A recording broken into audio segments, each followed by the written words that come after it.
Presentes. Tá iniciando a gravação no YouTube. Tá. Saudar os presentes. Temos hoje a visita do juiz Luciano Ataíde Chaves, juiz do trabalho e professor, ex-presidente da ANAMATRA, juiz do trabalho em Natal. Seguidinho, ele diz qual é a vara, Rio Grande do Norte. Presente o desembargador Gilberto, o desembargador Salomão, o secretário Bergman, o secretário Dagmar, o procurador do trabalho, que seguidinha vai entrar aqui, e as doutoras que estão aqui com a câmara fechada, a doutora Fernanda, Lívia, Cristina, Daniel, Cássia e Aline. Nós convidamos o juiz Luciano para nos falar. Inicialmente, a ideia surgiu de algum debate sobre precedentes, mas o juiz Luciano, que é professor também, tem vários estudos sobre o momento atual do direito do trabalho e uma larga experiência como juiz, como presidente da ANAMATRA, que já foi, e como professor, que também é. Então, o juiz Luciano tem o tempo livre, tem o tema livre dentro do que conseguir nos dizer em 5 minutos, porque nós temos uma sessão, juiz Luciano, que apesar de uma sessão pequena, os advogados do senhor viu já estão aí preocupados com a questão do horário.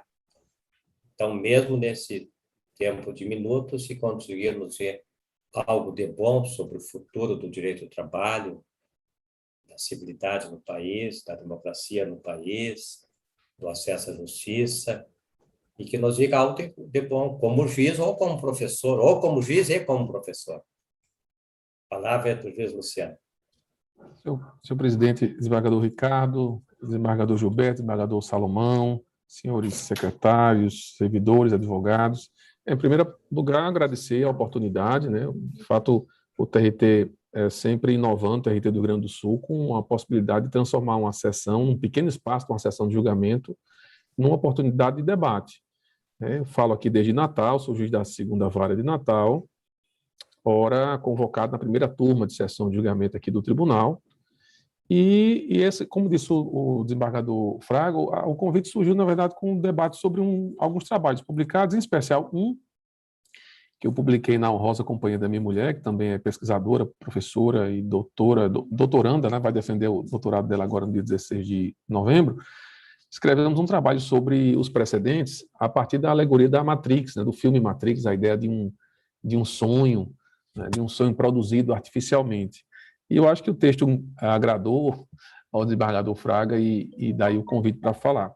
Mas, na verdade, a ideia é tratar, a partir de um exemplo que aconteceu, inclusive, hoje de manhã, que nada é por acaso, tratar um pouco dessa metodologia, né, em 5 minutos, falar que o momento da teoria dos precedentes, ou da forma como a gente enxerga o direito hoje a partir dos precedentes, qualificados ou não, é um momento que exige de todos eu diria um aperfeiçoamento, um desenvolvimento, uma reflexão metodológica sobre o direito contemporâneo e sua aplicação. E hoje pela manhã eu acabei tendo uma conversa muito proveitosa com uma das assessoras do gabinete, no qual estou convocado, e o caso concreto era o seguinte: o promovente da ação recebeu na sentença uma condenação de danos morais. E aí a empresa estava discutindo que o juiz declarou inconstitucional a cobrança de honorários advocatícios, e a primeira turma aqui considera a cobrança constitucional. Então, a questão é saber quanto cobrar e como cobrar. E aí eu fiz um voto, estava redigindo um voto, estou refletindo sobre esse voto, estou minutando esse voto, e estávamos confabulando o seguinte, que eu estava construindo uma tese para que o reclamante não pagasse nada.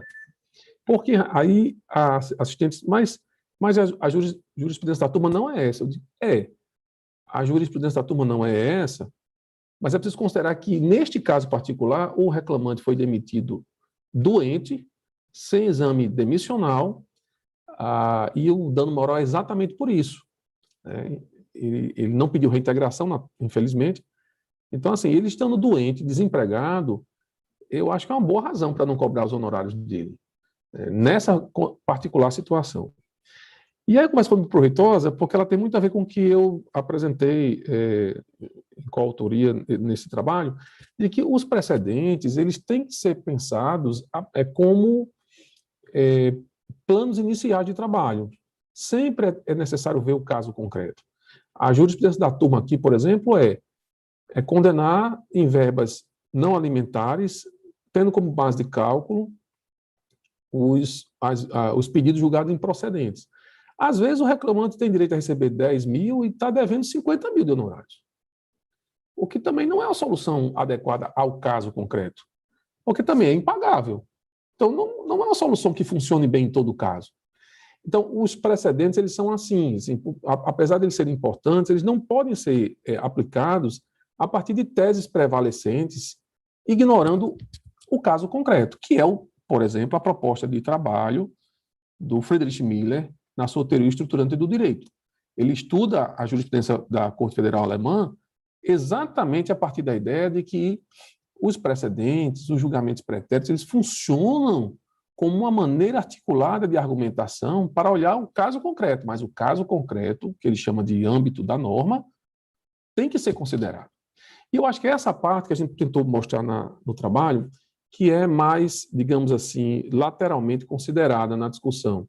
Mas é muito mais importante verificar as teses, como elas se estruturam, o que é um pouco complicado. E aqui eu me caminho para o encerramento, presidente Fraga, lembrando o que está acontecendo com a decisão do Supremo Tribunal naquela ADI 3395, a da competência para servidor público.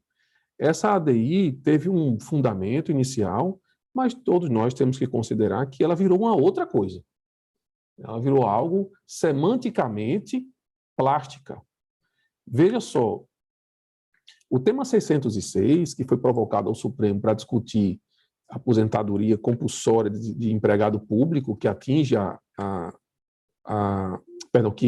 que se aposenta pelo regime da Previdência, se isso implica ou não desligamento, o Supremo acaba, agora em junho, de decidir, com base no preceito da ADI 3395, me refiro especificamente à ideia de que essa relação é jurídico-administrativa, que é uma expressão assim muito indeterminada para nós todos, nós não sabemos bem o que é isso, porque um contrato público será sempre, de alguma maneira, um contrato híbrido, na medida que precisa de concurso público, ele já é híbrido. Então, assim, o que o Supremo disse no tema 606? Que a competência para decidir se é adequada ou não a despedida de um empregado de uma empresa pública é da Justiça Comum. Então, considerando que o Supremo já disse que a fase do concurso também é da Justiça Comum, isso já o ano passado, eu fico me perguntando que a Justiça do Trabalho só teria em tese competência para discutir o contrato enquanto executado. Antes de iniciar o contrato e depois, na hora da despedida, não é com a Justiça do Trabalho. Qual é o sistema de precedentes que pode sustentar soluções dessa natureza que violam a unidade de convicção e a própria coerência que um sistema deve ter? Mas tudo está baseado nos precedentes. Tudo está baseado nos precedentes qualificados que o Supremo justifica ter. Então, o sistema de precedentes feito dessa maneira, eu quero crer, ele não traz segurança jurídica, né? Porque um dos fundamentos do sistema de precedentes é trazer segurança jurídica. Mas ele não necessariamente traz segurança jurídica se o propósito é trabalhar esses precedentes para uma espécie de articulação semântica no que interessa, por exemplo, decidir, e trazendo incoerência para o sistema, que é o que eu acho que está acontecendo na questão da competência. Então, a minha palavra, presidente Fraga, nem é só como juiz, nem como professor, mas talvez articulando essas duas áreas, mas também não é uma palavra muito otimista, que o que tem acontecido nos últimos tempos é difícil. Olha, eu ensino aqui processo do trabalho na Universidade Federal. Semana que vem começa o tema sobre competência. Eu respiro fundo para começar a aula, porque há horas que eu não sei o que dizer. E isso tudo tem muito a ver, no nosso caso, com a força que os precedentes qualificados têm, porque eles têm que ser obedecidos no sistema atual. Mas se eles forem considerados assim, eu acho que nós estamos criando aí, para fechar com a mesma alegoria que eu abri o trabalho, que eu mencionei, eu acho que a gente está vivendo uma espécie de Matrix. Nós vivemos hoje um sonho projetado, desenhado, mas que é um sonho que é difícil ter um contato com a realidade. É muito difícil explicar a uma pessoa, a um jurisdicionado, que dependendo do momento do contrato de trabalho dele, a competência é de uma justiça diferente. Eu realmente tenho muita dificuldade de imaginar que um sistema de precedentes possa se edificar, se estruturar, se equilibrar em cima dessas contradições. Presidente Fraga, eu estou tentando, então, cumprir o tempo, era isso que eu tinha a dizer, agradecendo mais uma vez a oportunidade de trazer essas contribuições para essa Egrégia Terceira Turma. Então, juiz Luciano, e percebo que o tema da uniformização quase que se entrelaça com o tema do acesso à justiça. Registrar também, juiz Luciano, que a outra integrante aqui da turma, a desembargadora Madalena, não pôde estar presente hoje, está de férias, mas deixou lembrança ao juiz. E o desembargador Salomão conviveu com o juiz Luciano quando presidente da Matra, quando presidente da Matra, também assistiu o filme Matrix, acha que o tema do acesso à justiça está quase se entrelaçando com esse? O desembargador Gilberto, que está estudando em Portugal, existe ainda centros em Portugal ou já foi cancelado, desembargador Gilberto? Desembargador Salomão. Presidente, eu convivi por 4 anos com o juiz Luciano, na Ana Matra. Um período, foram 2 gestões, não é, Luciano? Não tive o prazer de ser da diretoria enquanto o juiz Luciano foi presidente, mas foi no primeiro período que eu fui tesoureiro, acho que o juiz Luciano era diretor legislativo e depois, como secretário-geral, vice-presidente. E dizer que é sempre um prazer ouvi-lo, porque é uma pessoa que, além do conhecimento sólido de trabalho, tem o dom da palavra também. Então, é sempre muito produtivo ouvi-lo. E essas preocupações, se vê que essas preocupações elas são de norte a sul, né? do Rio Grande do Norte ao Rio Grande do Sul. A preocupação com algumas decisões em sede de vinculativa, que eu já referi em alguns julgamentos nossos aqui da turma, está desequilibrando essa balança que o Constituinte estabeleceu como fundamento da República, o valor social do trabalho e a livre iniciativa. E o princípio também da dignidade da pessoa humana está desequilibrando. Há decisões que estão desequilibrando essa balança, estão pendendo mais para a livre iniciativa. E um princípio que, a partir de determinado momento, passou a ser princípio constitucional. Eu não sabia disso, mas agora é fundamento constitucional. A liberdade econômica passou a ser.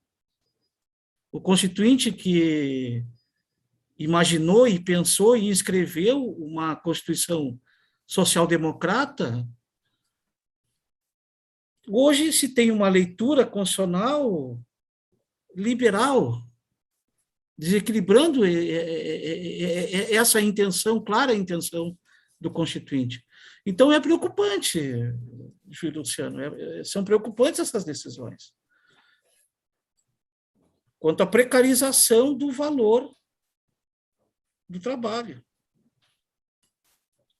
Enfim, vamos levando. E soma-se a isso o fato desse sistemático encolhimento, desidratação da competência da Justiça do Trabalho, que vem aliado a isso tudo.